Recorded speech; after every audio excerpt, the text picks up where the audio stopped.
하나님께서 여러분과 함께 하심을 믿으십니까?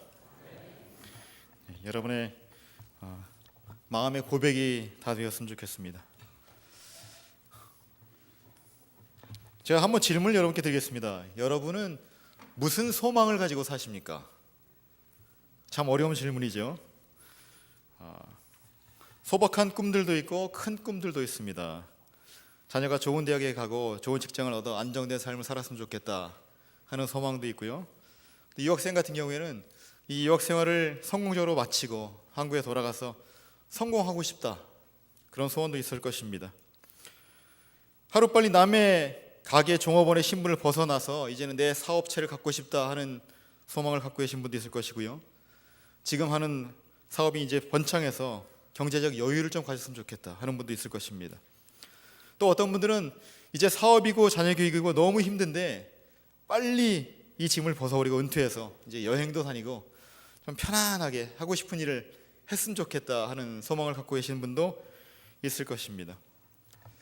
여러분은 이 소망들에 얼마나 가까이 다가가셨습니까? 지금 그 소망이 현실에 다가와 계신 분이 얼마나 계십니까? 대부분은, 아니 어쩌면 저희 모두는 그 현실에서 너무너무 멀어서 어떻게 보면 내가 꿈꾼 것과 내가 살아가는 이 모습이 너무너무 다른 그런 괴리 속에 살고 계신 분이 많이 있을 것입니다. 저희가 신앙생활하면서 참 어려운 부분이 그겁니다. 원하는 대로 일이 잘 풀리고 정말 감사한 제목들이 넘치면 주님 믿고 주님께 나아가서 헌신하고 충성된 삶을 사는 것이 어렵지 않습니다. 너무 쉬워 보입니다. 근데 원하는 대로 일이 안 풀리고 어려움이 닥치고 도저히 감당할 수 없는 상황이 저에게 닥치면 주님, 내가 주님만 믿고 의지하고 따라가겠습니다, 그렇게 잘 안 되더라는 것입니다. 오늘 본문을 보시면 그렇습니다. 외적의 침입 앞에서 아하스 왕이 두려움에 쌓여 있습니다. 그런 두려움에 쌓여 있는 아하스 왕을 찾아오셔서 말씀을 주시는, 위로하시는 하나님을 소개합니다. 우리 함께 본문을 통해서 나눌 말씀이 바로 그것입니다. 하나님의 사랑이 무엇인가? 그 하나님의 사랑이 우리에게 어떻게 소망을 주는가? 우리 말씀을 통해서 함께 생각하고 그 주님 새롭게 만나서 믿음이 회복되고 소망이 회복되는 시간 되시기를 바랍니다. 오늘 본문을 보시면 이 배경이 그렇습니다. 그 당시에 지금 8세기, 기원전 8세기 말인데요, 지금 유다와 아하스 왕에게 엄청나게 어려운 위기 상황이 닥쳤습니다. 그 상황이 어떤 상황이냐면 그 아수르 왕국이 이제 근동 지방에 패권을 얻은 거예요. 패권을 얻고 이제는 많은 약속들을 점령하고 그 많은 약속들이 또 스스로 이제 아수르의 조공을 바치면서 고개를 숙이고 있는 그런 상황입니다.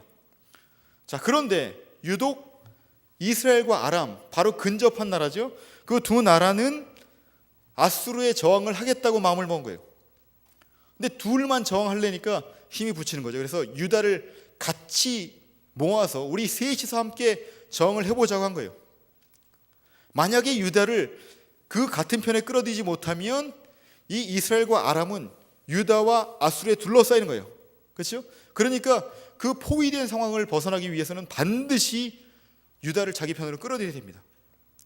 근데 아하스 왕은 마음이 다른 데 있었어요. 우리도 아수르에게 조공을 주고 형제의 나라를 맺어가지고 우리도 위기를 면하자, 그런 마음을 품고 있었다는 거예요. 그러니까 이스라엘과 아람의 입장에서는 이거는 뭐 도저히 용납할 수 없는 상황인 거죠. 그래서 동맹을 맺은 겁니다. 동맹을 맺고 이제 유다를 쳐들어와서 이제 이 유다를 거의 멸망하려고 하는 이런 어마어마한 상황에 있는 거예요. 엄청난 대군이 몰려왔기 때문에, 그것도 아주 절박한 상황에서 전쟁을 일으켰기 때문에 이 유다와 아하스 왕은 지금 2절을 보시면 마치 삼림이, 그렇죠? 마치 수풀이 바람에 흔들리는 것처럼 마음이 흔들렸다 그랬어요. 지금 그런데 중요한 것은 뭐냐면 하나님의 사랑이 이런 위기 중에 찾아오셨다는 거예요. 바로 하나님께서 아하스에게 당신의 종 이사야 선지자를 보내셨고 위로와 확신의 말씀을 주셨다는 것입니다. 여러분 3절에서 10절 말씀을 이렇게 요약을 하면 그런 거예요. 두려워하지 말아라. 이스라엘과 아람은 그저 내가 불만 딱 붙이면 그냥 확 타 없어질 그런 부직갱에 불과하다. 절대로 두려워하지 마라. 그 두 나라가 질풍노도처럼 침략해 와서 이 유다를 멸망시키고 너를 패배시키려고 하지만 나는 그렇게 두지 않겠다. 절대로 그런 일이 이루어지지 않는다. 아니, 이 두 나라는 내가 멸망시키겠다 라고 하나님이 약속을 주시는 거예요. 하나님은 그런 분이라는 겁니다. 우리가 어려움에 처하면, 하나님의 백성들이 고통 속에서 울부짖으면 그냥 두지 않으시는 분이라는 거예요. 찾아오셔서 위로하시고 만져주시는 분이십니다. 아하스를 그렇게 찾아가셨어요. 여러분도 그런 하나님 만나시기 원하십니까? 그 주님 이 시간 만나시기 바랍니다. 근데 제가 여기서 한번 생각해보자 하는 그런 점이 뭐냐면, 과연 아하스가 하나님의 위로를 받을 자격이 있는 사람이냐는 거예요. 과연 아하스가 하나님의 위로를 받을 만한 온전한 하나님의 사람이었고 하나님께 부르짖었나는 것입니다. 문제는 그거예요. 결코 아니라는 거죠. 우리가 따져보면 지금 유다 왕국이 이렇게 위기에 처한 것은 어떻게 보면 아하스 자신의 죄악 때문이었다는 겁니다. 아하스는 하나님 앞에서 신실한 왕이 아니었습니다. 열왕기하 16장, 역대하 28장을 보면 아스루 왕은 극심한 우상 숭배를 일삼았던 아주 대표적인 유다의 악한 왕 중에 하나입니다. 얼마나 악했냐면 예루살렘 성 바로 앞에 그 흰놈의 아들 골짜기라는 것이 있는데 그곳에다가 바알의 신전을 만들었고요. 거기서 또 몰렉을 섬기면서 자녀들을 불살랐습니다. 하나님의 목전에서 죄악을 저지르는 배역한 왕이었다는 거예요. 그뿐입니까? 지금 위기 상황이 닥쳐왔는데 하나님을 의지하지 않았어요. 한편으로는 아수르와 손잡고 어떻게 하면 이 위기를 벗어날까 하고 있었고, 안으로 보면 그랬어요. 지금 이사야 선지자가 지금 아하스 왕을 만나는 곳이 어디입니까? 바로 예루살렘 윗모 수도였어요. 그것이 어떤 곳이냐면 그 예루살렘의 물줄기예요. 예루살렘의 젖줄이에요. 그곳에서 물을 공급받는 거죠. 다시 말씀드리면 만약에 이스라엘과 아람이 쳐들어와서 포위를 하면 버텨야 되잖아요. 버티려면 뭐가 필요합니까? 음식과 물이 필요하죠. 그렇죠? 그래서 그걸 점검하고 있는 거예요. 지금 전쟁 준비하고 있는 거예요. 그 어디에도 아하스가 이 위기를 놓고 하나님께 기도했다거나 선지자들을 불러 하나님의 뜻을 물었다는 부분은 아무 데도 찾을 수가 없습니다. 불의한 왕이고 무지한 왕이고 패역한 왕이에요. 한번 상상을 해봅시다. 이런 거예요. 아내가 딴 놈이랑 정분이 나서 집을 나간 거예요. 죄송합니다. 거꾸로 해볼까요? 남편이 바람을 펴서 집을 나갔다. 예. 이거 가지고 저기 성차별한다고 그러지 마시죠. 그냥 얘기니까. 정분이 나서 집을 나갔으면 잘 살아야죠. 근데 들려오는 소식이 그놈한테 또 버림을 받았다는 거예요. 그래가지고 끼니도 제대로 해결 못하고 개고생하고 있다는 겁니다. 한편으로는 안쓰럽죠. 조강지천데. 근데도 나를 배신했으니까 용서가 안 되는 거죠. 만약에 남편에게 돌아와서 여보, 제가 잘못했어요. 한 번만 용서해 주세요. 제가 당신 정말 사랑하고 당신 위해서 어떤 일도 감당할게요 라고 해도 받아줄까 말까 하는데 남편을 찾지도 않는 거예요. 그렇죠? 그러면 어떻게 하는 것이 인지상정입니까? 그래, 넌 고생해도 싸다. 그렇게 평생 고생하다가 외롭게 혼자 저 세상 가라. 그렇죠? 그렇게 저주하는 게 정상이에요. 우리의 모습이 그래요. 지금 하나님과 아하스 왕의 관계도 이런 상황이에요. 상황 자체는. 근데 딱 하기도 하시지 하나님은 미련한 짝사랑을 하시는 거예요. 자기를 버리고 의지하지 않고 찾지도 않는 아하스를 찾아가셔서 안아주시는 겁니다. 괜찮아, 걱정하지 마. 내가 다 해결해 줄게. 나만 믿어. 난 그래도 너밖에 없어. 그게 하나님이에요. 여러분 구절을 보시면 구절 후반부에 이런 부분이 있습니다. 너희가 믿지 아니하면 정령 굳게 서지 못하리라. 너희가 믿지 아니하면 정령 굳게 서지 못하리라. 한편으로는 하나님을 신뢰해야 된다는 말씀이죠. 하나님께서 약속을 주셨으니까 너 믿어야 된다 라는 말씀이기도 하지만 조금 더 깊이 생각해 보면 이 말씀은 하나님이 여전히 너를 사랑하신다는 말씀이에요. 구체적으로 말씀드리면 이 지금 너희가 믿지 아니하면 굳게 서지 못하리라. 여기에 동사가 두 번 나오는데 같은 동사예요. 믿지 아니하면 동사 히브리어, 여러분 다 아시는 단어입니다. 무슨 단어게요? 아멘. 아멘입니다. 아멘. 아멘이 믿는단 말이에요. I believe. 믿지 아니하면 그것도 아멘인데 거기서 굳게 서지 못한다 할 때 선다 할 때 그 동사도 아멘이에요. 그렇죠? 똑같은 단어를 두 번 쓰셨어요. 왜 아멘 아멘 그렇게 강조했습니까? 왜냐하면 그 동사가 하나님께서 다윗과 영원한 언약을 맺으셨을 때 사용했던 단어이기 때문에 그래요. 사무엘하 7장 16절을 보시면 내 집과 내 나라가 내 앞에서 영원히 보존되고 영원히 아멘하고 내 위가 영원히 경고하리라 하셨다. 그렇게 말씀하셨어요. 그 단어를 왜 사용하십니까? 왜 아멘이라고 하십니까? 바로 내가 다윗과 맺은 영원한 언약을 잊지 않았다는 거예요. 너는 나를 잊을지 몰라도 나는 그 약속을 잊지 않았다. 나는 아직도 그 약속을 붙들고 있다. 돌아오기만 해라는 거예요. 아직도 유효하다는 거죠. 근데 하나님의 미련한 사랑은 여기서 멈추지 않습니다. 10절 이하를 보니까 하나님께서 아하스에게 이제 징조를 통해서도 하나님의 사랑을 보여주시고 그 믿음을 회복하기를 원하시는 거예요. 먼저 10절 11절을 보시면 아하스로 하여금 징조를 구하라고 하시는 거예요. 징조를 구하라. 징조를 구하라. 하나님께서 먼저 사람에게 징조를 구하라고 하시는 것은 지극히 드문 일입니다. 왜 그렇습니까?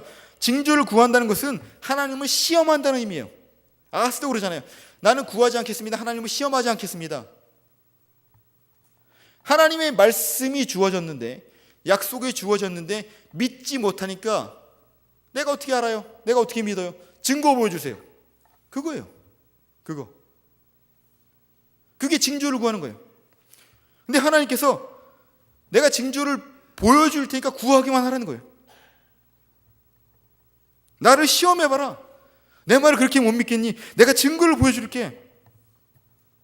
아하스는 우상 숭배하고 하나님을 불신하는데 그런 아하스를 꾸짖으시기는커녕 제발 내 말을 믿어주련 그렇게 존귀하신 하나님께서 죄인 앞에 자신을 낮추시는 거예요. 근데 그게 한 번입니까? 아니에요. 두 번이에요. 아하스는 그 징조를 거절합니다. 12절을 보시면 아하스가 나는 구하지 않겠습니다. 나는 여호와를 시험하지 않겠습니다. 그렇게 얘기해요. 얼핏 들으면 상당히 믿음이 좋은 사람 같죠? 근데 이사야가 알잖아요. 신랄하게 비판합니다. 하나님을 괴롭게 하려느냐. 하나님을. 실제로 열왕기하 17장 7절에서 8절을 보시면 바로 이 사건 이후에 바로 아하스가 예루살렘 성전과 왕궁에 있는 금은보화를 예물로 보내면서 아수르 왕의 종을 자처합니다. 도와주세요.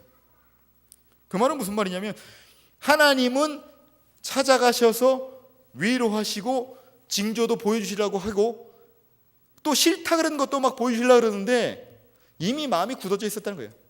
겉으로는 아유 하나님 안 하셔도 돼요 하면서 속으로는 뭐 아수르 왕한테 의지하면 되지. 이미 마음이 굳어져 있는 거예요.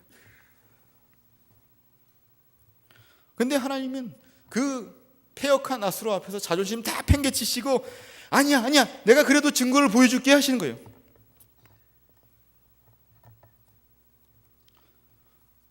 택하신 당신의 백성을 향한 하나님은 참 자존심 없는 분이십니다.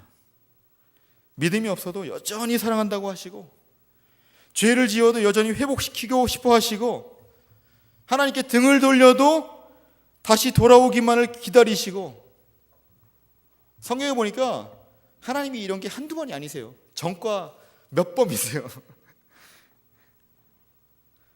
호렙산에서 나타나셔서 모세에게 이스라엘 백성을 바로의 손에서 이끌어내라 하셨어요. 그렇죠? 근데 하나님을 만난 하나님의 명령을 받은 그 모세가 어떻게 반응합니까? 계속 주저하고 핑계만 대는 거예요. 내가 누구고 한데 바로에게 가며 이스라엘 자손을 애굽에서 인도에 내리니까 만약 이스라엘 백성이 당신의 이름을 물으면 뭐라고 얘기합니까? 만약 이스라엘 백성이 내 말을 믿지 않으면 어떻게 합니까? 나는 원래 말을 잘 못합니다. 내가 어떻게 설득합니까? 계속 핑계를 대요. 제가 만약 하나님이었으면 꿀밤 줬을 거예요. 됐다, 차라, 그만둬라. 내 너랑 못하겠다. 내가 딴 놈을 뽑아가지고 하지. 내가 사람 잘못 봤다 하실 텐데, 하나님은 그 질문마다, 그 핑계마다 계속 징조를 주시는 거예요. 그렇죠? 계속 징조를 주세요. 아니야, 할 수 있어. 아니야, 할 수 있어. 믿을 거야. 믿을 거야. 이렇게 해봐, 저렇게 해봐. 기드온에게도 마찬가지입니다. 하나님께서 천사를 보내셔서 미디안의 손에서 이스라엘을 구원하시려고 말씀을 주셨어요. 그리고 이스라엘 백성들도 기드온을 다 따릅니다. 이제 전쟁만 하면 돼요. 근데 기드온은 여전히 머뭇머뭇하는 거예요. 하나님의 말씀을 신뢰하지 못하고 징조를 구합니다. 그것도 2번씩이나. 아주 치사하죠. 하나님, 아주 죄송함인데요, 여기 양털 뭉치가 하나 있는데 만약에 하나님께서 여기만 딱 이슬을 내리시고 주변에 이슬을 안 내리시면 내가 하나님 믿겠습니다. 하나님께서 어떻게 하십니까? 그렇게 해주세요. 밤새 동안 여기만 이슬이 떨어진 거예요. 여기만. 온 지면은 다 말랐어요. 거기서 끝납니까? 하나님 죄송합니다만 딱 한 번만 더. 이제는 여기만 안 내리고 딴 데 다 내리게 해주시면 안 될까요? 하나님이 어떻게 하십니까? 그래, 그렇게 하면. 그렇죠? 사람은 불신해요. 하나님은 믿어주시는 거예요. 믿어주시는 거예요. 끝까지 사명을 주시고 그 일을 감당할 수 있게 끝까지 기다려주시는 거예요. 저와 여러분을 향한 하나님의 사랑도 그렇습니다. 우리가 구원받은 것이 우리가 잘나서, 우리가 하나님 앞에 대단한 일을 해서, 그저 하나님이 이해할 수 없는 상황 때문이란 거예요. 하나님의 사랑, 하나님의 선택. 우리가 예수를 믿고 나서도 마찬가지입니다. 여전히 사고치고 넘어지고 하나님을 실망시키고 배신해도 끝까지 사랑해 주시는 거예요. 여러분, 누가복음 15장의 탕자의 비유를 잘 아실 것입니다. 거기에 한 아버지가 등장합니다. 너무 미련한 아버지예요. 너무 방탕한 아버지예요. 아들을 스포일시키는 아버지예요. 아버지가 아직 살아계신데 유산을 요구하는데 내줘요. 그렇죠? 다 써버리죠. 허랑방탕하죠. 그거를 다 알고 아들이 언제 돌아올까? 아버지는 마을 어귀에 나가서 매일 기다리는 거예요. 아들이 언제 올까? 이 자식이 분명히 돌아올 텐데. 아니나 다를까 거짓골을 하고 돌아오잖아요. 근데 그 아들을 보자마자 달려가서 껴안고 입을 맞추는 거예요. 그리고 집에 들어와서 손에 금가락지를 껴주고 잔치를 베풀어 주는 거예요. 얼마나 미련합니까? 큰아들 입장에서는 불공평하죠. 아니, 어떻게 저럴 수 있습니까? 저런 막대 먹은 자식을. 아버지, 그럴 수가 있습니까? 그 반응이 정상이에요. 근데 하나님 마음은 그렇지 않다는 거죠. 하나님 마음은 그렇지 않다는 거예요. 이 가까운 맨하탄 리디머 철치에 담임하시는 팀 켈러 목사님이 이렇게 얘기하셨더라고요. 이 비유의 주인공은 탕자아니라는 거예요. 탕자의 비유가 아니라 방탕한 아버지의 비유라는 거예요. 탕자를 매몰차게 포기하지 못하는 미련하고 방탕한 아버지라는 거예요. 우리 사람들의 사랑과 너무 다른 사랑을 찾는 거예요. 우리를 그렇게 사랑하신다는 거예요. 제가 이번 주말에 딸아이들과 드라마를 보면서 이렇게 누워 있었습니다. 제가 보는 드라마는 아니었고요. 저희 딸내미들 수준에 딱 맞는 드라마입니다. 예쁜 남자라고요. 거기에 보니까 꽃미남 장근석이라는 사람이 주인공인데, 이 재밌는 그 사건이 있더라고요. 보니까 이 하루는 이 꽃미남을 사랑해서 청혼을 한 돈 많은 연상녀가 있어요. 재산이 2천억이나 되는 연상녀인데, 이 연상녀가 이 꽃미남을 너무너무 사랑하는 거예요. 하는 짓이 너무너무 이뻐 보이고. 어느 날인가 이렇게 같이 운전하고 가는데, 남자가 운전하고 이제 연상녀가 조수석에 타고 있는 거죠. 근데 사고를 당하게 된 거예요. 교통사고를. 딱 그 순간에 어떻게 합니까? 그 꽃미남을 보호하겠다고 다치지 않게 앞을 딱 가로막는 거예요. 그리고 자기가 다치는 거예요. 대단한 사랑이죠. 대단한 사랑입니다. 근데 병원에서 이렇게 회복되고 나서 대화가 아주 기가 막히더라고요. 뭐라 그러냐면, 내가 이번 교통사고를 통해서 내가 너를 내 목숨보다 사랑한다는 사실을 깨달았어. 근데 또 깨달은 사실이 있는데, 너보다 돈을 더 사랑한다는 거야. 우리 이제 헤어져.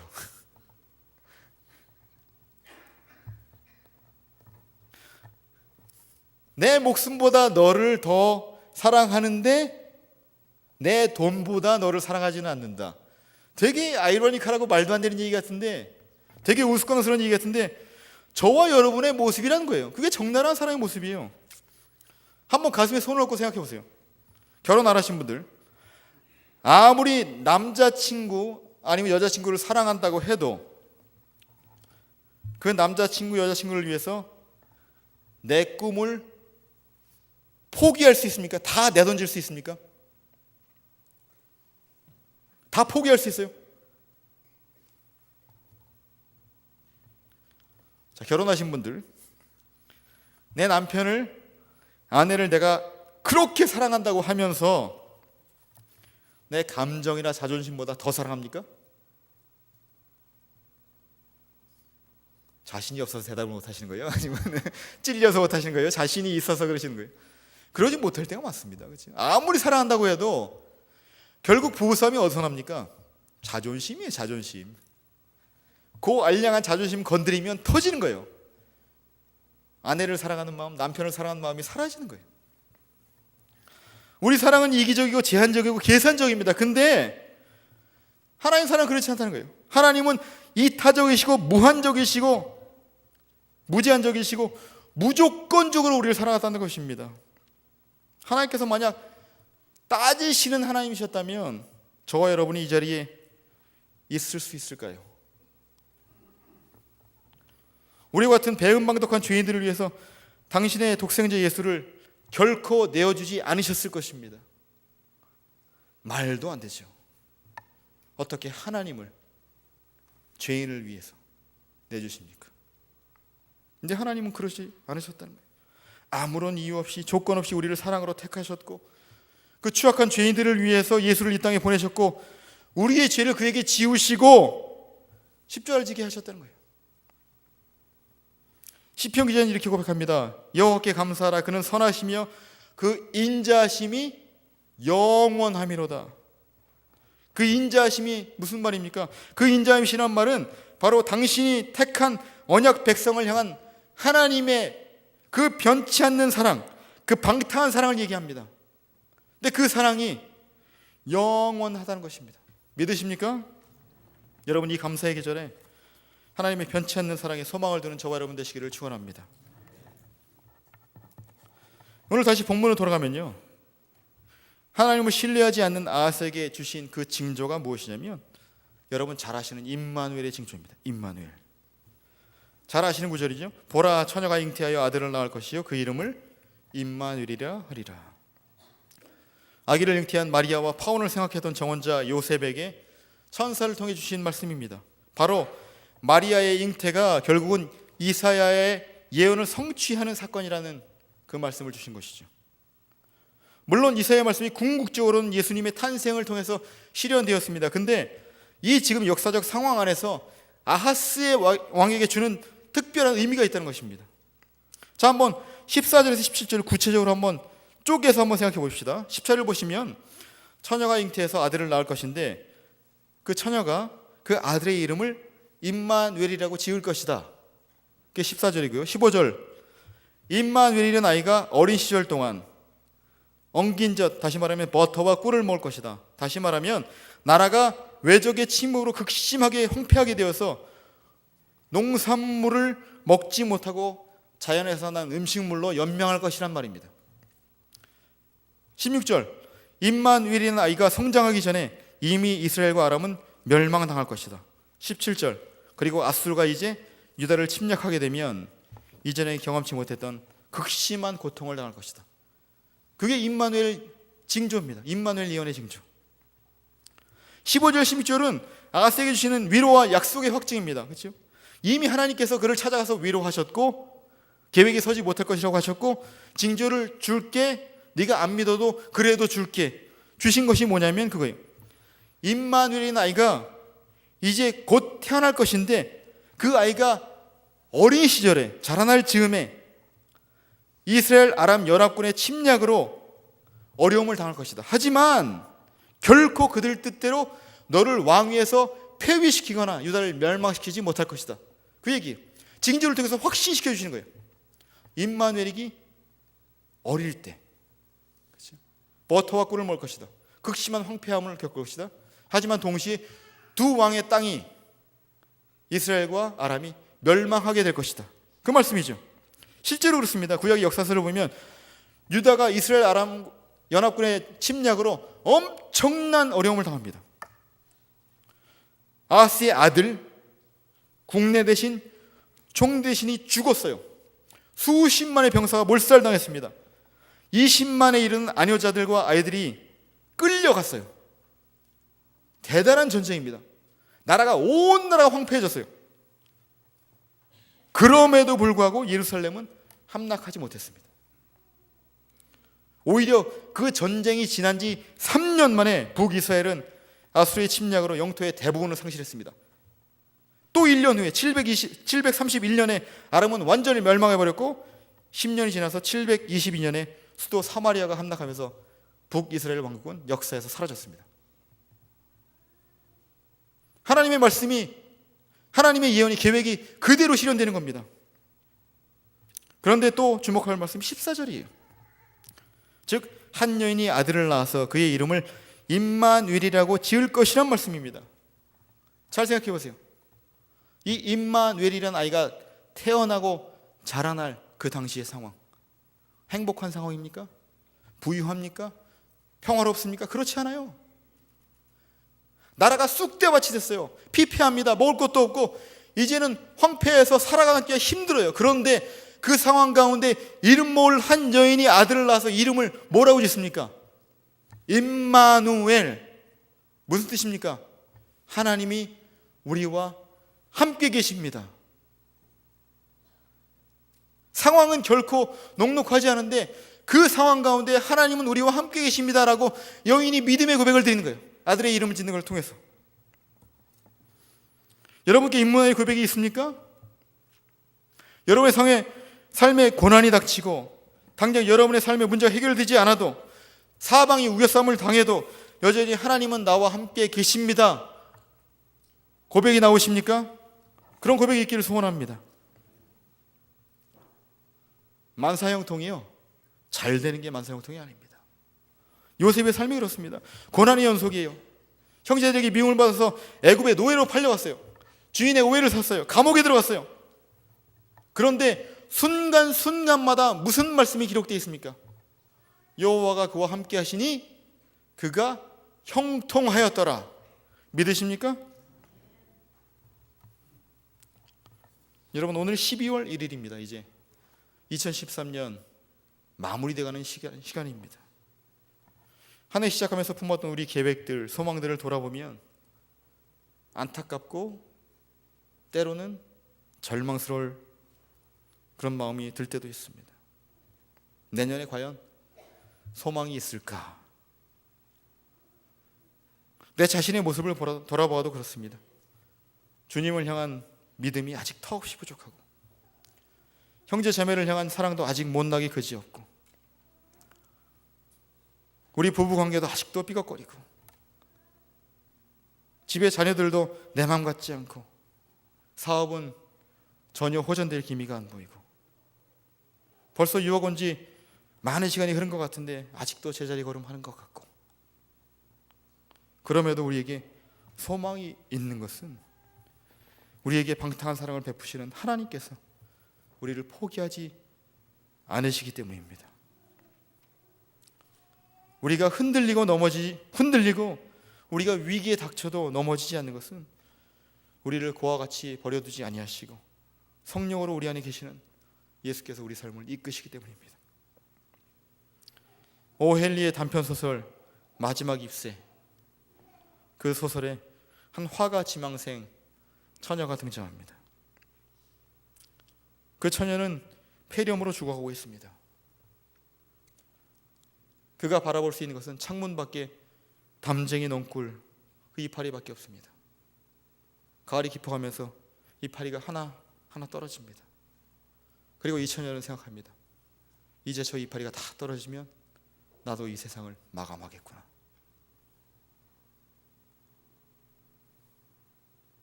이파리가 사라져갑니다. 마지막 이파리가 하나 남았습니다. 저게 떨어지면 나도 이제 죽을 텐데. 그런데 그 이파리가 떨어집니까? 결코 떨어지지 않습니다. 하루가 지나고 이틀이 지나고 겨울이 찾아왔는데도 그 이파리 떨어지지 않는 거예요. 왜 그렇습니까? 그 처녀 밑에 층에 살던 한 늙은 화가가 그 처녀를 위해서 담쟁이 넝쿨 잎사귀를 그려놓은 거예요. 그 담쟁이 넝쿨 잎사귀 하나를 보면서 소망을 얻고 결국 병에서 완쾌해야 된다는 것이 그 소설의 이야기입니다. 힘없는 늙은 화가 그 한 사람의 배려가 한 사람의 생명을 살린다면, 그에게 소망을 준다면, 전능하신 하나님께서 우리와 영원히 함께 하시면서 변치 않은 사랑을 베푸신다면 우리의 소망이 얼마나 크겠습니까? 여러분은 어떤 상황이 있으십니까? 혹시 고민과 어려움 중에 처해 있으십니까? 그 고난과 어려움의 상황이 하나님을 만나시는 순간이 되시기를 원합니다. 우리를 부르시는 하나님의 사랑, 우리와 함께 하시는 하나님의 사랑, 우리가 못나고 우리가 하나님을 배신하고 하나님을 서운하게 해도 여전히 버리지 아니하시는 그 하나님의 사랑, 그 사랑 가운데 소망 속에 거하시고 다시 한번 믿음을 회복하시고 주 안에 승리하시는 저와 여러분 되시기를 축원합니다. 우리 함께 기도했으면 좋겠습니다.